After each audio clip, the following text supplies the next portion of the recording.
We are back here on the Falcons Audible, presented by AT&T. We are back with the division-leading Atlanta Falcons through Week 7 in the NFL regular season. Go ahead. Before we get started here, Rack, and I know Rack gets going downhill, and it's like a snowball. It's like a rock rolling downhill. Rolling. You got to slow him down. Okay, No slowing him the down. Golden Gopher gets going. You can't get him stopped. Golden Gopher. All right, real quickly, got to throw a shout-out to my boy DJ Shockley, voted into the High School Football Hall of Fame. High School Hall of Fame. My man, Shock, man. I the appreciate that, brother. legend, the Georgia legend, high school legend here. You know, I appreciate played for that, his man. dad, For Don sure. Shockley. Don Shockley Jr. now Hall of Fame. I appreciate it. I mean, I enjoy coming here every week just to be in the presence of His Majesty, right? I mean, not only do we have Georgia High School Hall of Fame, we have Georgia royalty here. I mean, every time I do the work at the stadium, everybody wants to say what's up to DJ, and they're always like, who's that? So who you everybody working with? watching, this is an expensive start to the show. Had to pay these guys a lot of money to have this little. All right, we did introductions. Appreciate it, fellas. That's Appreciate DJ Shockley, by the way. That's Dave Archer. I'm Derek Rackley. So here's what we're going to do. We're going to do a rapid-fire question to start off this podcast. I'll get there in just a second. Where we are now and where is the ceiling for the Atlanta Falcons? I am eagerly anticipating to hear that one from you guys. Okay, keys to the victory over the Titans, and then how, if we have time, how do we maintain control over the NFC South? So the rapid fire question, fellas, is going to be, Shock, I will start with you. All right. Your favorite play of the game. And I can't tap dance too long because the question's short. Yeah. So hopefully you're prepared, you're ready to go. But your favorite play of the game. Okay, so when you say this, the one play that sticks out to me is the longest play of the season. Okay. The Scotty Miller catch on the Okay. big post. Early. I mean, there's so many things that happened within the play, the route. He leaned on him really nice, got the separation. It was a great ball. He kept it skinny and came down with a big play, man. I love that play call. It was an aggressive play call. Scotty Miller leaned on him really nice, and it was a big-time catch. Well, and Scotty spent 3 seasons in Tampa, Yep. so his reaction to the catch Yeah. was something for everybody to behold there in Raymond James, because he got up and he pumped it up. So it was cool moment for Scotty, no question. It was obviously extra special for him. I'm not going to go low-hanging fruit here, so this leaves options here for Arch, but I'm actually going to go with the David Onyemata sack in the fourth quarter, because if you actually go right before the sack, he comes in and absolutely blasts Mayfield and plants him on the ground. I don't know if it truly affected the throw. The ball was incomplete. I believe it was to Godwin in the end zone, but that stop that they got on that drive, think about because Tampa ends up with 1st and goal, I believe it was the 8-yard line. If they score a touchdown, now that forces Atlanta's hand to score a touchdown with what, Arch, maybe 30 or 40 seconds left in the game. They probably would have been down by 4 at that time. They don't have the luxury of just the completion to Pitts and then the field goal to win the game. They got to score a touchdown. Yeah. So to me, it was the defensive stop by Onyemata to force the field goal that allowed Atlanta to drive down and kick a field goal to win. I got a great tidbit for you here, which a great call by you. And I'm fortunate enough to do a show called The Dirty Bird Report after the Falcons games. And our man Dave Archer gets to interview all the guys after the game. And here's a tidbit about that particular play. Arch will tell you, Onyemata didn't even remember it. He blacked out. It's great. He blacked out and was just like, I was in the moment. So when I heard that, it was as a funny. former quarterback, that disturbs you a little bit that the D-line blacks out. Okay, so that just tells you what wavelength they're operating on. Oh, man. Crazy. I've always said that some defensive players, linemen, linebackers, like their brain and their wavelength has to be in a different It was level hilarious when I sometimes heard it. I for was the like, You know when amount you of see those collisions. National Geographic deals where rams come together and go like this, and then they kind of stand there for a second? That's what defensive linemen and linebackers do. All right, so Arch, there was a few other big plays in this game, so we left a lot of options here for you. What's your rapid-fire play of the game? I'm going to go with an attitude play, guys, and I know that you'll remember it. You know, we got a chance to see CP in the game for the first time this season running the football. Yeah. He got downhill, and he ran through Antoine Winfield, and, I mean, he left him in his wake. All he saw was the mud flap slapping him on the face as the truck went over. I thought rushing for 155 yards in the game, getting back to kind of your identity that we're going to maul you from an offensive standpoint. Now, obviously, we had our problems with taking care of the football. We'll get to that and talk a little bit about that. But the attitude that the offensive line played with, this was the number 4 rush defense in the National Football League coming in. I mean, teams that had run for 41, 67, 70, 22 yards over four of the 5 games. Now, Chicago touched them up, but everybody else had been limited. They didn't limit Atlanta. And the attitude that CP ran with on that play, I thought epitomized how the guys played all day long, even if it was a close game. So how about us 3 here, breaking it down, our favorite play of the game, and not one of them is a game-winning field goal, not one of them is a catch to Kyle Pitts to get him into field goal range. Sure. I thought about the pass that Dez hit to Tyler Algier down the field that ended up flipping the field. Of course, the drive ended up in a turnover, so I wasn't that – actually, the drive didn't result in it being my favorite play of the game, but there was a number of really good plays in the game that made a difference. So, guys, DJ, I'm going to come to you. Let's just start with this. Like, where are the Falcons right now? The easy thing is they're sitting 4-3 atop the NFC South as you stand right now. And the reason why I say that is because the NFL is a week-by-week proposition, right? Right. So you got to play well next week and the week after in order to hold that position. But outside of just 4-3 in the top of the NFC South, where are the Falcons right now? I think they are, to Denny Green, we are who we say we are. We are what we say, our record exactly what we say. But to be more detailed in it, I think the Falcons are in a position where the ceiling, they don't know where it is because consistently they haven't been able to get to that level. And the ceiling keeps falling down, and then you bump it back up and it falls down a little bit. You just think about offensively, obviously, you've had some up and down weeks, but you've been able to move the football every single week. You've done a good job of 20-20. You've had your issues like this week in the red zone going 1 for 5. So consistently is not where you've been inconsistent, I should say, where you want to be, especially on the offense side of the ball. Defensively, you've seen some really good things, but you've also seen some times where you had some busted coverage, or you had some instances where, quarterbacks have had time to throw, or they rushed the ball really well. So I think this team as a whole is still playing a little bit inconsistent, but we haven't seen where the ceiling can be. We haven't seen how good they can actually be. Now, we've seen flashes. Yeah. We've seen really great drives. We've seen really great series from both sides of the ball. We've seen things happen really well for you on special teams, but I don't think you have seen a complete team right now, and I think ultimately that's why you are where you are at 4-3 because of the inconsistent play at times. And in this league, as we know, it can be taken away from. I was looking at a couple of numbers, and we talk about how the margin of error is so small in a ball game. Let's take this ball game. Both teams had 10 possessions. The Falcons had 64 plays. The Bucs had 65 plays. Time possession for the Falcons was 29 minutes and 59 seconds. And the Bucs was 30 minutes and 1 second.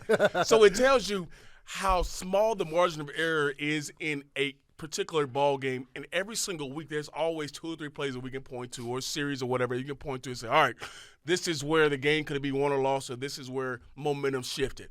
And it just tells you if you're more consistent in everything you're doing on both sides of the ball, 9 times out of 10 you're going to come out on the better end of it. So I think where you are right now, the losses you had is because of the inconsistencies that you've had, but then the wins you've had is because at times you've been better than the inconsistencies. We have all been parts of games where you end up coming out -2 in a turnover margin and you're not going to win a whole lot of games. Right.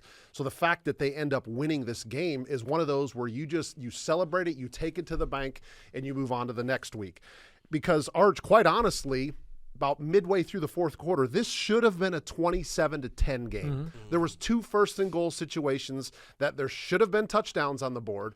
And at that point, it would have been 27-10, and this thing gets blown open, right? I mean, Tampa has to now start throwing it. They got to start scoring touchdowns. They can't even kick a field goal because it's not going to matter.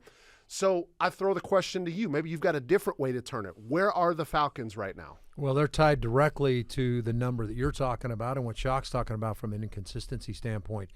You can't turn the football over. You're -7 in the giveaway takeaway ratio on the year. That will not sustain you for the rest of the season. So they've got to fix their turnover problems, okay? And it's not just tied to the quarterback. I know everybody wants to tie everything to Desmond Ridder.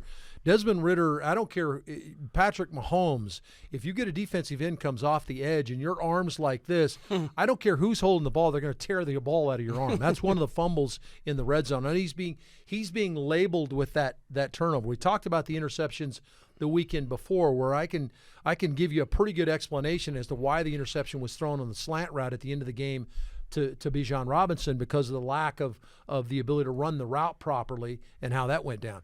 So let's not tie it all to the quarterback, but because we're quarterbacks, Shock, every time the ball comes out of our hand, if it's on the ground or ends up in somebody else's hands when we throw it, we get labeled for it. So Dez is the number one part of this, is he's got to really be cognizant about ball security, whether it's throwing it or running with the football. I think there was a huge lesson learned this weekend. He's fumbled in consecutive weekends going into the end zone. He's got to be careful. One he got for the touchdown. The other one he didn't get this last weekend. We got the fumble snap on the ground. There's some remedies of that as far as riding the center. Anytime you get in a goal line and short yardage situation, you know that the offensive lineman's got to get lower. He's 6'4". He's got to get down, ride the center. So there's ways to fix it. But getting back to your original point, Rack, if you don't fix the turnover situation, the ceiling is one you're going to have to duck into. Correct. Yeah. Okay, correct. There is no ceiling, okay? So they've got to fix their turnover issues. That's where number one it lies for me. Yeah, and I won't go back into, I talked about this last week, but generally, if you look at teams that are on the bottom of the turnover margin, you're probably looking at the bottom feeders of the league as far as win-loss record, not getting into postseason. Yes, there are some outliers every once in a while. And then conversely, if you look at the teams that are winning the turnover margin towards the top of the league, they're generally the ones that have the best records. They've got the most momentum, and probably the ones that you're going to find in the postseason.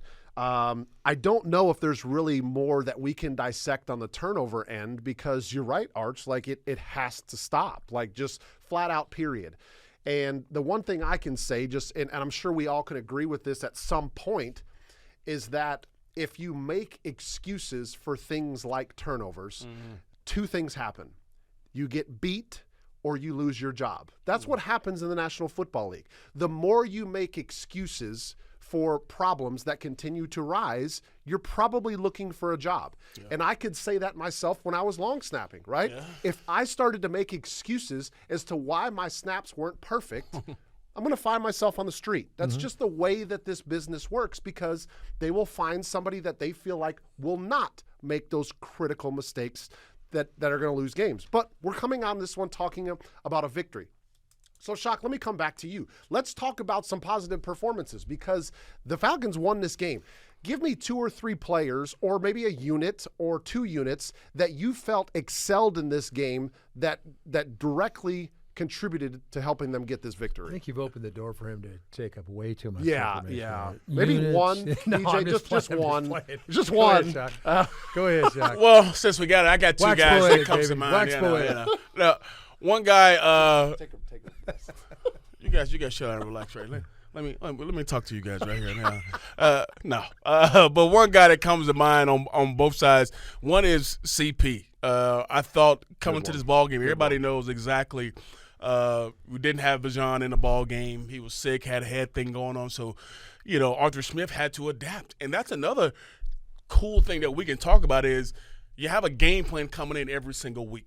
And as we've seen the last, 4 or 5 games, Bijan Robinson is a big part of what you do offensively. So all week you work on a set amount of plays for a particular guy, and then here comes Saturday night and he's not able to go on Sunday. Well, guess what? You got to adapt and change. And I thought CP, with the limited things that he's had the opportunity to do this season, didn't miss a beat. Arch mentioning the physical run he had on the wind back, just a nice job of Bergeron coming around and kicking out. You got Keith Smith folding back, and he runs over Winfield there. 10 carries, 56 yards, over 5 yards a carry. Yep. The physicality that he ran with, he was exactly what you needed. And everybody got enamored, of course, with Bijan. Having Tyler, you had that. But then you still had this 1-2 punch that was really fun to watch, and CP was a big part of it. I don't think you have the success you have if you don't have CP on the field. We saw him 2 weeks ago. He's lined up a receiver, had caught a couple balls outside. This week he was asked to carry the load. Obviously 10 carries was enough in this ball game. But give CP a lot of credit for being ready for when his number was called in this game, not knowing, okay, hey, maybe I get 15 snaps or other games where I get 2 or 3 snaps. Regardless, he is the ultimate pro, and it's a reason why he's on this ball club because of his ability to step in and play these different roles when needed. And that's why you love the versatility of him. And another guy I'm going to mention is Landman on the other side. Linebacker, when Troy Anderson went down, everybody expecting him to have a huge year. And obviously he goes down. That's a bummer to that side of the ball. But I think every week he comes in and you don't hear much from him because he's doing his job. He's around the football. I think he led the team in tackles in this ball game. But he has been one of those guys that you say, all right, when he shows up, we know he's going to be ready to go. Career high 12 tackles for Nate Landman, also forced to fumble his first of his career. Just go back to your point real quick on CP. We didn't really talk about it much earlier in the year, but you talked about his versatility. You guys remember when they released that first depth chart right before the season, and they had him down as the J, the Joker, and then he put on his social media a picture of the Joker, right? Like, how blessed is the Atlanta Falcons in that matter that a guy like Bijan Robinson goes down or is not available because he's not feeling well, but then you still have a guy that's up, that's active, that you mentioned. He played more wide receiver the week before. This week, okay, we're going to give you the ball. And this is my opinion, this was the first game that I felt like he played with that burst that we saw last year. It was like he was still kind of getting up to speed the last few weeks, but he showed that he's still got some burst left in that tank. Well, let's give Arthur Smith and his staff credit for that rack and the fact that he's been ready to go for the last couple weeks, but they felt like that they had Bijan and they had Algier. They know if you look at the numbers for what's happened to CP in the last 2 seasons, he's come out of the box dynamic. I mean, the monster, but a lot of carries, a lot of touches early on in the year. And in all honesty, he's worn down as the season's gone along. You've got a guy that you're now incorporating into the season about mid-season now.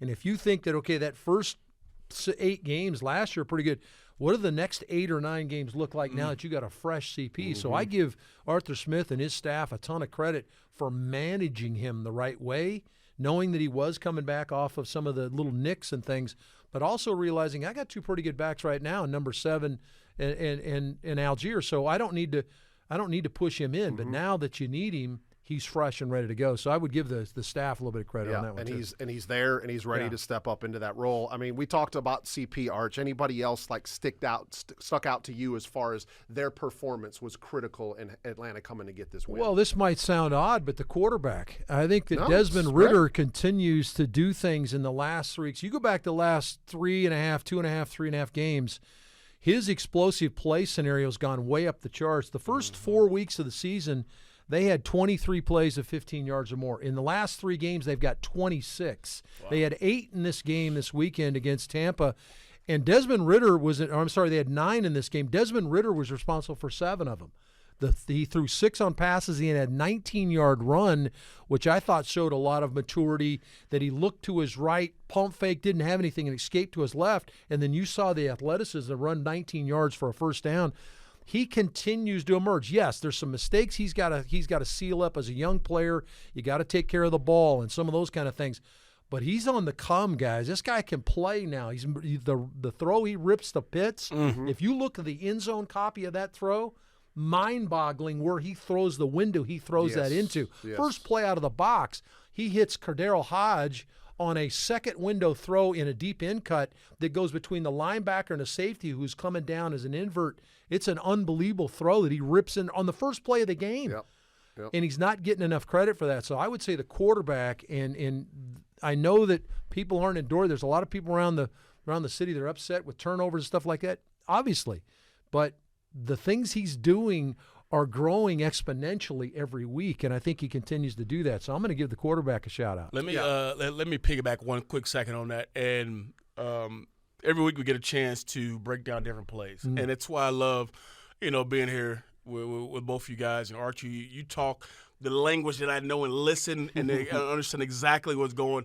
Those two plays that you just talked about were two of the plays that I picked out to break down, because you look at those plays and you say, man, there's a lot that can happen on this particular play. The first play of the game, they're actually moving. They're rocking guys. The safety comes down opposite. They got like mirror routes on both sides. And at the snap of the ball, he has to choose. Okay, safety comes down left. You got a little stick route here by Kyle. And then there's a small window to throw this football into. Cordero Hodge does a great job of not sprinting in there. And then he puts it right on. Didn't hesitate. Didn't second guess it. And that's what I think people are failing to realize. This guy has so much confidence, even with the things that have happened. This guy continues to sling it. A guy who doesn't have confidence doesn't make the throw to Kyle Pitts because of the depth of that linebacker, and he does a good job of giving another air to put it on him. And you can watch when I break it down, there's three guys around it. There's three guys. There's the underneath defender, there's the corner, there's the safety, and he puts it in a place where his 6'5" guy comes down with it. You got to give Ritter a lot of credit. I mean, I love that call, Arch. Everybody talks about the things that are negatively going wrong, but this guy's done a lot of great things throughout the first few weeks that's giving you a chance to win ball games. 45 seconds left on the final drive when the Falcons get the ball back. And just a couple plays into it, it's the little over back to the corner where you guys mentioned, like, I don't even think he was open. He kind of just threw him open. A little bit of a back shoulder, a nice adjustment by Kyle Pitts. But that's like, you need that play. You got to chew up a lot of yards in a short amount of time to get into field goal range, which leads me into, gosh, that segue just worked out perfectly, is we got to say something about Younghoe Koo, right? Yeah. Because not every team, well, I should take that back. A lot of NFL teams have great kickers. But to have a guy that's one of the most accurate kickers in the National Football League since he's come into the league, 13 out of 14 of the year, and as a head coach to think that once you get into field goal range and you're sitting at like 51, 52 yards, it's just like, oh, yeah, we're good. Yeah. Like, it's not the panic like we got to get 5 or 6 more. It's like Arthur Smith saying, okay, we got Koo, right? And he comes in there, just cool as the other side of the pillow. Stuart Scott, love you. Just drills it to win the game. Drills it to win the game. Little bit of a flutter at the end, but then it curls back right through the middle of the uprights. Little 8 iron right there for Arch right there. Yeah, that's Arch's 8 round. The nice two little move, cut. two Nice move little right, cut, then back to the left. A little shimmy in there, too. Yeah. He's and it's even better than 13 or 14. I think he's made 19 of his last 20 kicks. Yeah. He's 13 to 14 this year. Yeah. So you talk about clutch, and I think that's what Arthur Smith said. He's clutch. That's where it is. So that kind of, we covered off, I think, the last game pretty well. Before we wrap this up, guys, let's fast forward here and talk about Tennessee, DJ, on the road again. The big question mark going into this one, and it looks as if Ryan Tannehill is not going to play. They were off last week, and the previous game was the game that I called in London for Westwood One Sports, where it was Titans-Ravens, and Tannehill went down in the fourth quarter, and he has got a high ankle sprain. Reports out of Tennessee is that he's in a boot to keep it stable so it's not moving a whole lot. But the question mark is, are they going to go Malik Willis or are they going to go Will Levis? Because Willis came in the game in London. It was kind of a lot of what they saw last year. Did not have a whole lot of success with him last year. Remember, they drafted Will Levis highly this year, and he hasn't played yet this year. So, number one, the big question is who's going to play quarterback, DJ. And then, obviously, you got this guy, number 22, who happens to be a beast. Son of a gun. Probably the most physical running back in the National Football League. So those are a couple of things. But what sticks out to you as most important about this matchup? Well, obviously, I think the quarterback is a big part of this game, obviously, because, whoever that may be definitely gives you a little thing that you have to say, all right, this guy can do X, Y, and Z coming to the ball. I think both guys are very athletic, but also you mentioned they have an off week. So if they do decide to go with the young rookie, guess what? He's got 2 weeks to prepare for a game plan as opposed to getting in there early and had just 4 or 5 days to get ready.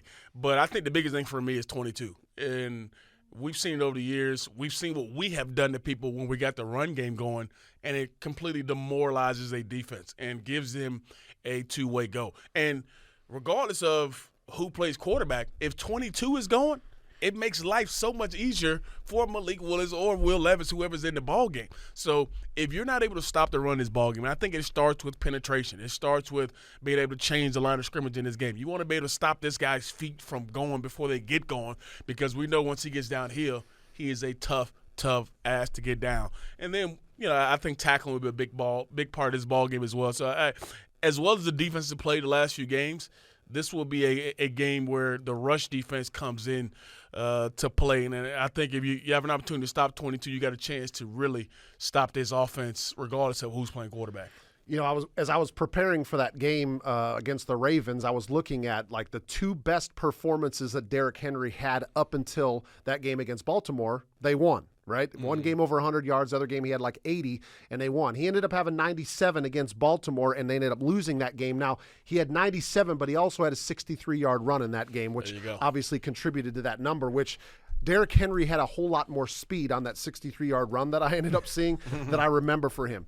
What else sticks out to you, Arch, as far as biggest keys in this game against the Titans? Well, you guys talked about the offense, and certainly King Henry is going to be the focal point of what the defense needs to get done, regardless who plays quarterback. I think that when I'll look at the other side of the ball, they're usually pretty stout up front. Jeffrey Simmons is good a defensive tackle as you'll get in the National Football League. Danico Autry has developed into a pretty nice pass rusher opposite Harold Landry. So two guys that can get after the passer. So they're fairly salty defensively. Sean Murphy-Bunting comes over as a corner, comes over from Tampa Bay. We know a lot about him, have played against him a number of times over the last a little while. And Aziz Al-Shir, their new linebacker, their leading tackler, has done a good job at playing sideline to sideline. So it's a good group defensively. 15 sacks on the year, not a ton. That's similar to the number the Falcons have. So they haven't done a great job of getting after the passer. Only 4 takeaways on the year for them defensively. So they haven't created a lot of opportunities for their offense, and that may be some of the reason why the numbers are down for them offensively. But it's usually a fairly stout group. The one thing I'll throw in here, remember, this is where Arthur Smith coached. Okay, he comes from Tennessee. If you look at this offense is going to look very similar from a personnel standpoint, multiple tight ends, featuring the power running game, play action pass, all that kind of stuff, very similar to what you see from Atlanta's offense. I would think that would make it a little bit easier potentially to prepare this week. But those are some of the things that stick out for me as far as the way this team looks, and obviously you got a head coach that knows the personnel pretty well. The other thing that I thought was interesting, fellas, and again, don't really know all the details behind it, but they just traded away one of their best defensive players in Kevin Byard. And he'd been there a long time, spent his whole career in Tennessee, been one of the top safeties statistically in the National Football League in his 8 seasons. So he'll no longer be back there for the Titans. Maybe that helps them out. I don't know. We'll find out. The NFL is just kind of next man up. You never know. The next guy that steps in for him could end up with a couple of takeaways in the game. So that kind of sets the stage for this Sunday, Falcons against the Tennessee Titans. And obviously slowing down Derrick Henry will be goal number 1 in that game. You got to bring your big boy pads if you want to bring him down. Got to bring your big boy pads. Thanks so much for joining us here on the Falcons Audible presented by AT&T, as we do every week. Congratulations, Shock. Yeah, cocktail party this week, Probably baby. more honors. Is it Florida, Georgia, or Georgia, Florida? I mean, that was a ridiculous. That made no sense right there. That makes no sense. Aren't they technically supposed to say the home team first? Yeah, Georgia always home team. Georgia, Florida all day, baby. All day. All right, so Shock, Gator this week. You guys know where he's at on that one. Yeah. All right. Yeah. Thanks so much. Y'all better be with me too. This is the Falcons Audible presented by AT&T on behalf of Arch and Shock. I'm Rack. Thanks so much for joining us. We'll be back here next week, same time, same place.